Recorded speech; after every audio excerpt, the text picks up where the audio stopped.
"We are having what we would call close proximity parallel meetings," he told the opposition team, after making similar comments to the government delegation, promising to leave them in the hands of his deputy while he went to meet their enemies.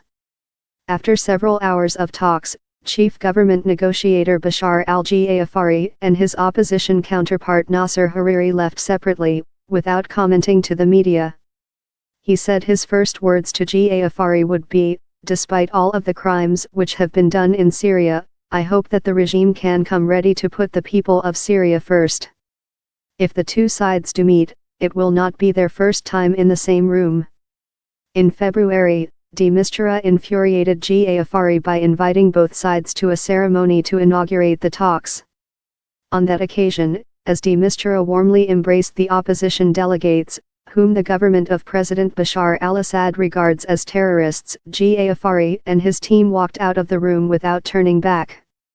One Western diplomat predicted fireworks if the two sides sat down to talk at last, almost 7 years into Syria's war, but he said the sponsor countries backing the talks, including Russia and the United States, would then force them back to the table, and the pressure would gradually be released.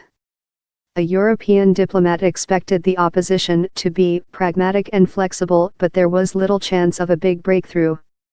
"I think we need baby steps, and we've made such little progress in the years gone by, largely because of the regime's reluctance to engage in this, so to make some small steps now and develop some momentum would be very helpful indeed.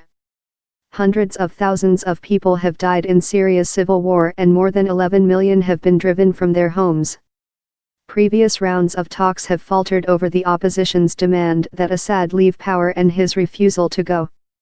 There has been some speculation ahead of this week's round of talks that the opposition could soften its demands in light of the government's success on the battlefield. However, at a meeting before the talks began, opposition delegates stuck by their demand that Assad be excluded from any transitional government under a future peace deal.